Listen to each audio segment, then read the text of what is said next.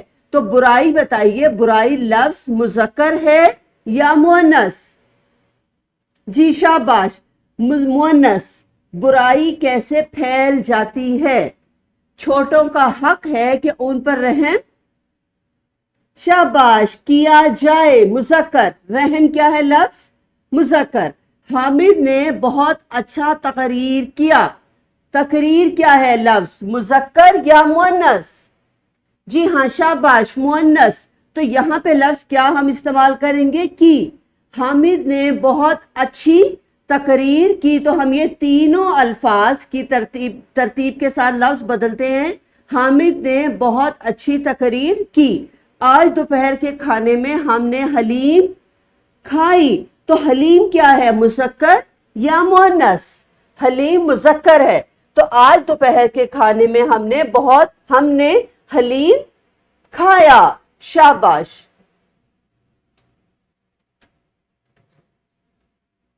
اب ہم دیکھ چکے ہیں کہ ہم نے ان جملوں میں کیا غلطی دیکھی ہے، سمجھ چکے ہیں ہم کہ ہم نے ان جملوں میں کیا غلطی دیکھی اور ہم نے اس کو کیسے درست کیا۔ تو بچوں آج کا ہمارا اعلان سبق کیا ہوگا؟ ہم پڑھتے ہیں آج کا اپنا اعلان سبق۔ آج آپ لغت کی مدد سے الفاظ کے معنی تلاش کرنے کے ساتھ ساتھ تذکیر و تانیث کے مطابق افعال کا جملوں میں استعمال بھی سیکھیں گے۔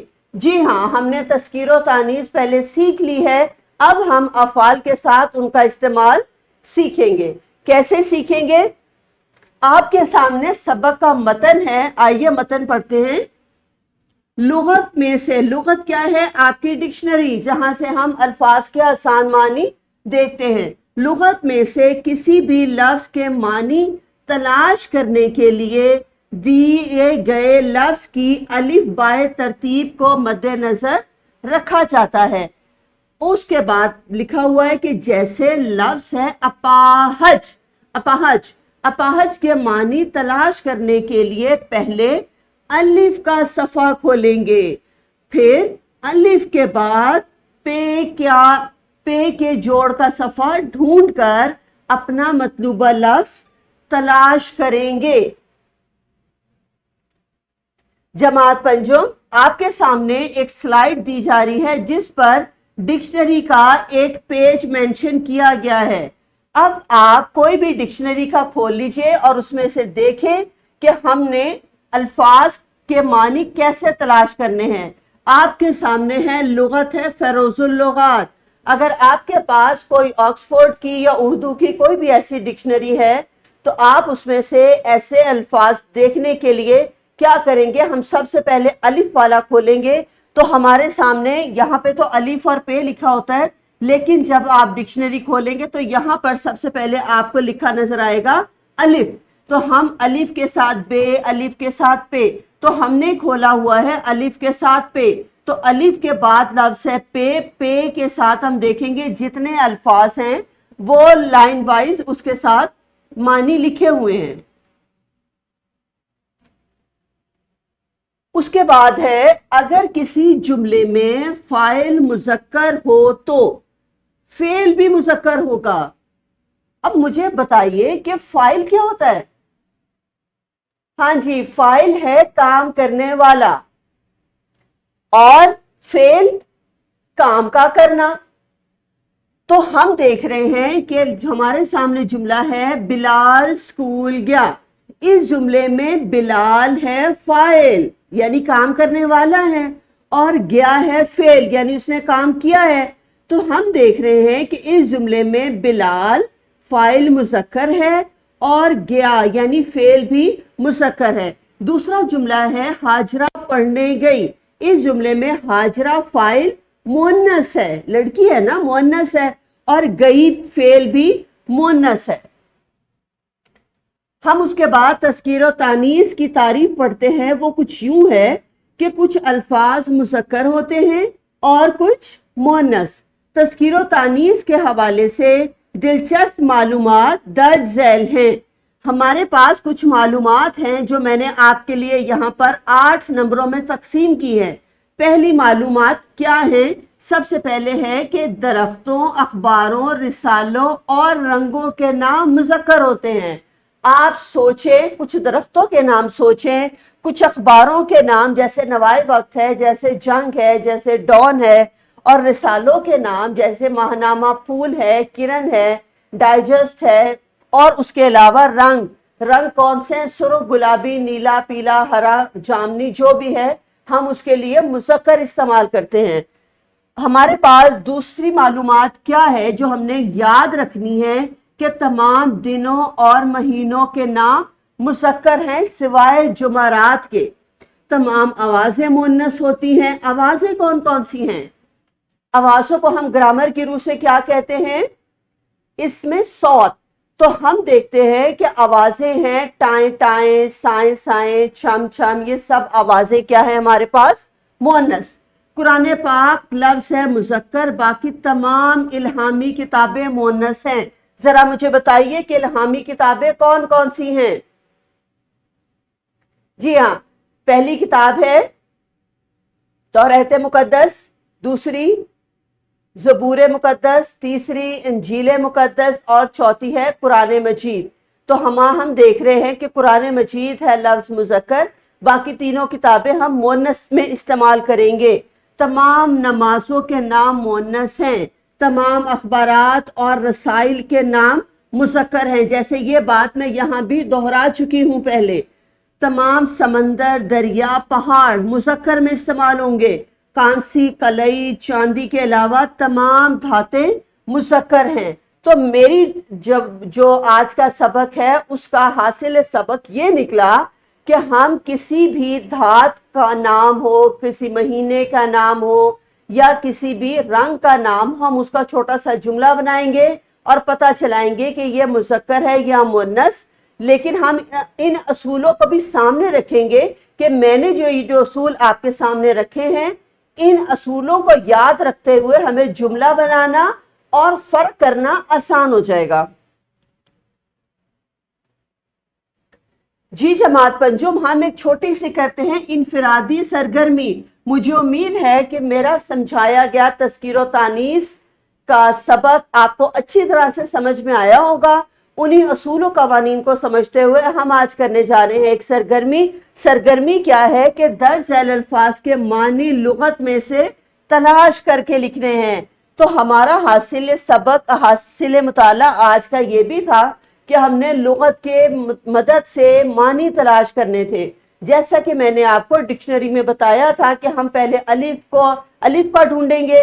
اگر ہمیں بے کا چاہیے تو پہلے بے کے ساتھ الف، پھر بے کے ساتھ بے، پھر بے کے ساتھ پے، بے کے ساتھ تے اور بے کے ساتھ ٹے۔ ہم اس ترتیب کے ساتھ اپنے لفظ کو ڈھونڈنا شروع کریں گے۔ تو ہمارے پاس یہ سرگرمی ہے جس کے معنی تلاش کرنے ہیں خود آپ نے۔ میں لفظ آپ کے سامنے پڑھتی ہوں، یہ ہے ریس۔ یہ الفاظ آپ کے نظم میں سے لیے گئے ہیں. نظم ہماری تھی جی ہاں، نیک بنو نیکی پھیلاؤ، ستھرائی، ہمسائے، بھلائی، چلن، دکھلاؤ، اجالا، راغبت، اپاہج. جماعت پنجم، آپ کو تھوڑا سا وقت دیا جاتا ہے کہ آپ ان الفاظ کے معنی لغت سے ڈھونڈیں اور اپنے بک پر ہی لکھیں یا کسی رف پیج پر لکھیں. اپنی سلائیڈ کو یہیں پہ روک دیجئے اور اس کے بعد اس انفرادی سرگرمی کو کرنے کی کوشش کیجئے. جی جماعت پنجم، امید ہے آپ نے وہ سرگرمی بہت اچھے طریقے سے کی ہوگی. اب ہم کریں گے گروہی سرگرمی. گروہی سرگرمی کیا ہے کہ آپ نے اس نظم کو معلمین کی مدد سے تمثیلی انداز میں ڈھال کر مختلف طلبہ مل کر جماعت کے سامنے پیش کریں گے.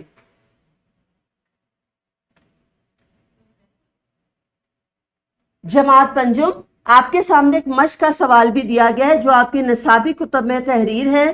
نصابی کتاب میں سوال ہے، سوال نمبر 4 پڑھنے جا رہے ہیں ہم. سوال نمبر 4، درج ذیل افعال کو تذکیر و تانیث کے مطابق جملوں میں استعمال کریں. ہم نے پہلے الف بائے ترتیب کا سمجھا کہ الف بائے ترتیب کیا ہوتی ہے، پھر اس کے بعد ہم نے سمجھا کہ تذکیر و تانیث کو افعال کے لحاظ سے کیسے ترتیب میں لایا جاتا ہے، کیسے سمجھا جاتا ہے اور کیسے جملہ بنایا جاتا ہے. اب ہم لکھنے جا رہے ہیں اس کے جملے مشق میں، اور اس کے بعد ہے سوال نمبر 6. سوال نمبر 6 یہ ہے جو ہماری دوسری سرگرمی کے ساتھ تھا کہ الفاظ کے معنی لغت سے تلاش کرنے تھے. وہ تو ہم نے سرگرمی میں کیا تھا، لیکن اب ہم نے یہاں پہ مشق میں بھی اسی سوال کو دہرانا ہے. جماعت پنجم، ایک ورک شیٹ آپ کے سامنے ہے. اس ورک شیٹ کو دیکھتے ہیں کہ ورک شیٹ میں کیا ہے. ورک شیٹ میں آج کا حاصل تعلم تھا کہ لغت کی مدد سے الفاظ کے معنی تلاش کرنے تھے اور تذکیر و تانیث کے مطابق افعال کا جملوں میں استعمال کرنا تھا. تو اسی کو ترتیب کو ذہن میں رکھتے ہوئے ہم نے ان دونوں حاصلات تعلم کو سوالوں میں تقسیم کیا ہے. پہلا سوال ہے دیے گئے لفظ کے معنی لغت سے تلاش کرنے ہیں. سوال نمبر 2 ہے دیے گئے جملوں میں تذکیر و تانیث کی غلطیاں درست کرنی ہیں. تو آپ نے ان جملوں کو دھیان سے پڑھنا ہے اور ان کے تذکیر و تانیث کی غلطیاں درست کر کے درست جملہ یہاں پہ لکھنا ہے. تو اب آپ اس ورک شیٹ کو اچھی طرح سمجھ لیجئے، اپنی استاد محترم سے سمجھیے، اور اس کے بعد اس کو نکلوا کر اس کا صفحہ اپنی کاپی پہ پیسٹ کیجئے، اور پھر اس سرگرمی کو کر اس ورک شیٹ کو کرنے کے بعد اپنی استاد محترم کو دکھائیے. جماعت پنجم، آج ہم نے سیکھا کہ لغت کی مدد سے الفاظ کے معنی تلاش کرنے کے الف بائے ترتیب کا دھیان رکھنا پڑتا ہے. اگر ہم کسی ایک لفظ کو ڈھونڈیں گے تو ہمیں پوری کتاب کھنگالنی پڑے گی، لیکن اگر ہم الف بائے ترتیب کو ذہن میں رکھیں گے کہ پہلے الف، پھر بے، پھر پے، پھر تے، پھر ٹے، پھر سے، تو ہمیں لفظ کو نہ صرف ڈھونڈنا آسان ہو جائے گا بلکہ ہمارا بہت قیمتی وقت بھی بچ جائے گا. اس کے بعد ہے تذکیر و تانیث کے مطابق افعال کا جملوں میں استعمال کرتے ہوئے ہمیں فاعل اور مفعول کو مد نظر رکھنا ہوتا ہے. تذکیر و تانیث جب ہم پڑھتے ہیں تو ہمیں فاعل اور مفعول کو بھی مد نظر رکھنا پڑتا ہے. جماعت پنجم، امید ہے آپ کو آج کے حاصلات تعلم بہت اچھے طریقے سے سمجھ میں آئے ہوں گے اور آپ اس کی ورک شیٹ بھی بہت اچھے طریقے سے خوش خط تحریر کریں گے. اجازت دیجیے، خدا حافظ.